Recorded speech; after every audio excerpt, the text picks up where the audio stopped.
कर रही है? हेलो मैम, वो एक्चुअली हाँ मालूम है, यहाँ साफ सफाई करने आई होगी, है ना?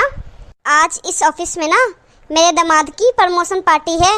वैसे तू भी स्कूल में मुझसे ट्यूशन ले लेती तो तू भी आज किसी अच्छे पोस्ट में होती। ये साफ सफाई नहीं करनी पड़ती आज तुझे। नहीं मैम, ऐसा कुछ भी नहीं है। वो असल में मुझे सब पता है क्या है और क्या नहीं है। मुझे मत सिखा। वैसे मैंने तेरी मम्मी पापा को कितने बार बोला था कि 1-2 लाख रुपए का बंदोबस्त कर दे घूस देने का। क्या मैं तुम्हारी नौकरी लगवा दूं? पर नहीं, तेरे माँ बाप एक नंबर के कंजूस, तुम्हें बस गरीब के गरीब रहना था। मैम, आप ये कैसी बात कर रही हो? आप एक टीचर हो, आपको बच्चों को अच्छी शिक्षा देनी चाहिए या फिर भ्रष्टाचार का रास्ता दिखा रही हो? अरे बस कर। ये ईमानदारी से ना पेट नहीं भरता और ना ही ईमानदारी से आगे बढ़ पाओगे कभी। तुम खुद ही को देख लो, क्या मिला ईमानदारी करके? और तुझे क्या लगता मैं ऐसे ही टीचर बन गई थी? बेटा, मुझे भी घूस देनी पड़ी थी और सबको देनी पड़ती है। अब इतना पैसा लगाया तो ट्यूशन से कवर भी तो करना था वो सब। मैडम आप भी? अरे बस चल ऑफिस की सफाई कर, मुझसे ज्यादा मुंह मत लगा। मम्मी आप यहाँ पे? आपके दामाद जी आपका कब से वेट कर रहे हैं। अरे रुक, तुझे ना किसी से मिलवाना है। मिलवाना है? किससे मम्मी? ये मेरी स्टूडेंट गवार। आप जानते हो मम्मी से? हाँ बेटा, इसे तू भी जानती है। तुझे याद नहीं है मैंने एक बार तुझे बताया था कि एक स्टूडेंट है जिसे जॉब तो करनी है लेकिन घूस देने के पैसे नहीं है उसके पास। हाँ मम्मी, तो क्या यही तो है वो स्टूडेंट गवार कहीं की। ओह, तो ये है वो वाली स्टूडेंट। अगर अच्छे खासे उस दिन पैसे दे दिए होते ना तुमने मेरी मम्मी को तो आज ये दिन नहीं देखने पड़ते तुम्हें। अरे बेटा क्या बताऊं तुझे, इसके जैसे ना और भी स्टूडेंट थे। मैं स्कूल में क्लासरूम में इसलिए नहीं पढ़ाती थी ताकि स्कूल के बच्चे ट्यूशन अलग से लें मुझसे, लेकिन ये लोग तो इतने ढीठ थे ना, स्कूल में ना पढ़ाने के बावजूद भी मुझसे ट्यूशन नहीं लेते थे। पता नहीं पास कैसे हो जाते थे। मैं तो इन लोगों को मार्क्स तक नहीं देती थी। मैम, आप हमारे बारे में ऐसा सोचते हो? हम आप पे कितना ट्रस्ट करते थे। तो चल सही है, तुझे सही टाइम पर सही चीजें पता चल गई। खैर ये सब छोड़, तू ये बता तू यहाँ बॉस के केबिन में क्या कर रही है? अरे तू भी पागलों जैसे सवाल पूछ रही है। क्या कर रही होगी ये? दामाद जी ने इसे यहाँ पे साफ सफाई के लिए बोला है। वैसे भी प्रमोशन के बाद ये सब उन्हीं का तो होने वाला है। हाँ मम्मी। अच्छा तू ये बता, यहाँ पे तू साफ सफाई का काम ही करती है या फिर चाय नाश्ता भी बनाती है? वैसे तुझे देख कर ना सच्ची में मुझे बहुत बुरा लग रहा है। बार बार मन में यही आ रहा है, काश तूने 1-2 लाख रुपए दे दिए होते ना तो तू भी कुछ आज अच्छा काम कर रही होती। यहाँ साफ सफाई नहीं करनी पड़ती बेटा तुझे। मुझे पता है तुझे भी अब पछतावा हो रहा होगा घूस ना देने का। मैम आप इतना गिर जाओगे मैंने कभी सोचा नहीं था। ओ हेलो मैडम, तुम खुद को देखो और हमें देखो। पहले खुद के कपड़े देख फिर हमें देख। तेरे तो पाँव में चप्पल तक नहीं है। अब खुद ही देख ले कितना फर्क नजर आ रहा है। बेटा पैसे से ना सब कुछ खरीदा जा सकता है, एजुकेशन भी। अच्छी बात है। क्या आप दोनों यहाँ से जाने का कष्ट करोगी? क्योंकि आप दोनों ऑलरेडी मेरा बहुत समय बर्बाद कर चुके हो। बेटा समय बर्बाद के साथ साथ ना तेरी जिंदगी भी बर्बाद होने वाली है। हाँ तो बताओ वो कैसे? वो कैसे? मेरे दामाद जी को बोलूंगी ना, वो तुझे यहाँ से 1 मिनट में निकाल देंगे, फिर हो जाएगी ना तेरी जिंदगी बर्बाद। हैं बोल। हाँ और वैसे भी मेरा हस्बैंड मेरी सारी बातें सुनता है, मेरा सारा कहना मानता है। मैं जो बोलती हूँ वो ही करता है वो।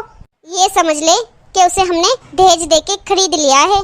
अगर मैं चाहूँ ना तो मैं अपने पति को बोल के 2 सेकेंड में तुझे यहाँ से बाहर निकलवा दूँ। मैम मैंने आपको गुरु माना था पर आप हमारे साथ ऐसा कर रही हो मैंने कभी सोचा तक नहीं था। और कौन किसे सुनाएगा ये तो वक्त ही बताएगा। अरे ओ दोबारा ऐसे ना मम्मी और मेरे सामने बात मत करियो। यहाँ की नौकरानी हो, नौकरानी बन के रहो, समझी? अरे बेटा तू भी किसके मुंह लग रही है? इन नीचे लोगों के मुंह नहीं लगते। ये गंदी नाली के कीड़े हैं जो नाले में ही रहना पसंद करते हैं, इसीलिए ऐसे लोगों के मुंह नहीं लगना चाहिए। मैम वो रहा बाहर का रास्ता, आप जा सकती हो। आपने हम बच्चों के साथ बहुत नाइंसाफी की है और बहुत गलत किया है। कुछ गलत नहीं किया, ठीक है? सब कुछ बिल्कुल ठीक किया है मैंने। और वैसे भी अगर मम्मी बच्चों से घूस नहीं लेती तो आज मेरी इतने अच्छे घर में शादी नहीं होती। आज उन्हीं बच्चों के पैसों से मेरी मम्मी ने तुम्हें पता है कितना दहेज दिया है, कितने पैसे दिए हैं। खैर तू थोड़ी ना समझेगी ये सब। हमने उसको इतने पैसे दिए हैं तभी तो आगे पीछे घूमता है मेरे वो। अरे बेटा तू किसे समझा रही है, ये कुछ भी नहीं समझने वाली। और तू कान खोल के सुन ले, 7 जन्म भी लेगी ना तब भी हमारी बराबरी नहीं कर पाएगी। चल अब ऑफिस की सफाई कर और ये टेबल कुर्सी अच्छे से साफ करना। पूरा केबिन चमकना चाहिए क्योंकि ये केबिन मेरे दामाद का होने वाला है। थोड़ी सी भी गंदगी नहीं रहनी चाहिए, ठीक है? लो दामाद जी भी आ गए। एक्सक्यूज मी श्वेता, 2 मिनट हटना। Good morning ma'am. सब कुछ रेडी है मैम, चलिए इंटरव्यू के लिए। मैम? दामाद जी आप इसे मैम क्यों कह रहे हो? मम्मी जी यही तो हमारी बॉस है। क्या बॉस? ये तुम्हारी बॉस है? हाँ क्यों, क्या हुआ? अगर ये यहाँ की बॉस है तो ये यहाँ पर साफ सफाई क्यों कर रही थी? क्यों बॉस साफ सफाई नहीं कर सकते? हाँ मेरी बॉस अपने केबिन की खुद ही सफाई करती है। क्यों अपनी जगह की साफ सफाई करना बुरी बात है? नहीं लेकिन वो तुम दोनों को शर्म आती है कि नहीं? और आप तो टीचर हो, आपको बच्चों को संस्कार देना चाहिए, ज्ञान देना चाहिए, उन्हें मर्यादा में रहना सिखाना चाहिए। पर आप तो अपनी ही मर्यादा भूल गई। अरे बेटा तुम तो बुरा मान गई। मैं तो मजाक कर रही थी बेटा, तुम तो मेरी सबसे होनहार स्टूडेंट हो और मुझे तो हमेशा से पता था कि तुम अपनी जिंदगी में कुछ बड़ा करोगी। तुम्हारे सपने कितने बड़े थे, देखो आज तुम कितनी बड़ी कंपनी में कितने क्या हुआ?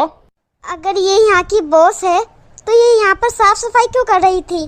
क्यों बॉस साफ सफाई नहीं कर सकते? हाँ मेरी बॉस अपने केबिन की खुद ही सफाई करती है। क्यों अपनी जगह की साफ सफाई करना बुरी बात है? नहीं लेकिन वो तुम दोनों को शर्म आती है कि नहीं? और आप तो टीचर हो, आपको बच्चों को संस्कार देना चाहिए, ज्ञान देना चाहिए, उन्हें मर्यादा में रहना सिखाना चाहिए। पर आप तो अपनी ही मर्यादा भूल गई।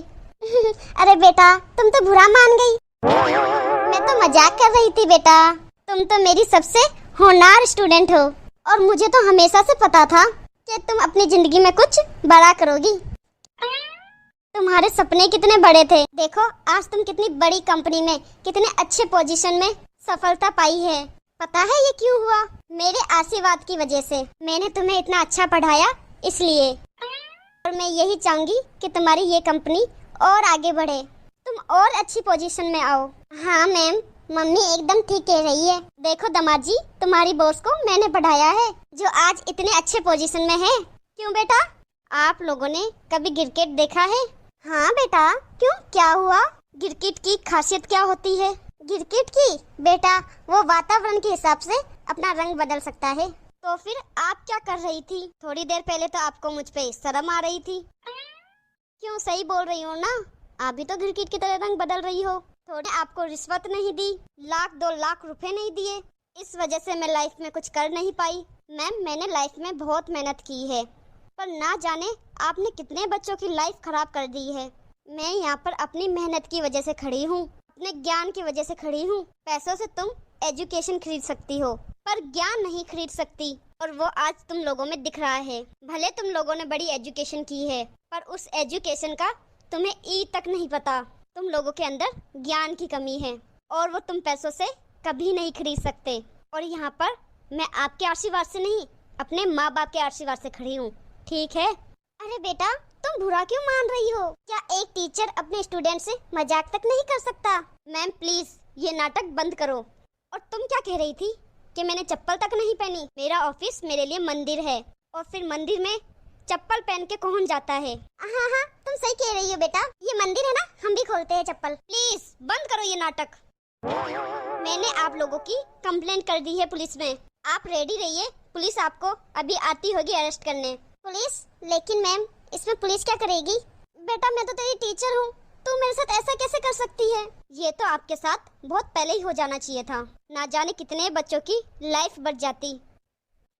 और तुम दहेज लेते हो, तुम करप्शन को बढ़ावा दे रहे हो। मैं तुम्हें अभी इस वक्त इस जॉब से निकालती हूँ। क्या मैम? सॉरी मैम, मुझसे गलती हो गई, मुझे माफ कर दो। अब माफी मांगने से कुछ नहीं होगा, please get out.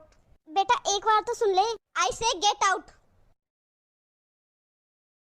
Hi guys, कैसे हो आप सब? आई होप आप सब बढ़िया होंगे। मेरा आप लोगों से यही कहना है कि प्लीज़ रिश्वत और दहेज को बढ़ावा ना दे, क्योंकि इसमें थोड़े दिन तो मज़ा आएगा, फिर आगे जाके आपको ही दुख होता है। प्लीज़ मेरा आपसे यही कहना है कि घूस को बढ़ावा ना दे। और हमारी ये स्टोरी आपको कैसी लगी है कमेंट में अपनी राय ज़रूर बताइए। अगर वीडियो अच्छी लगी हो तो लाइक शेयर करना ना भूलिए, और हमारे चैनल को अभी तक सब्सक्राइब नहीं किया है तो फटाफट से सब्सक्राइब कीजिए।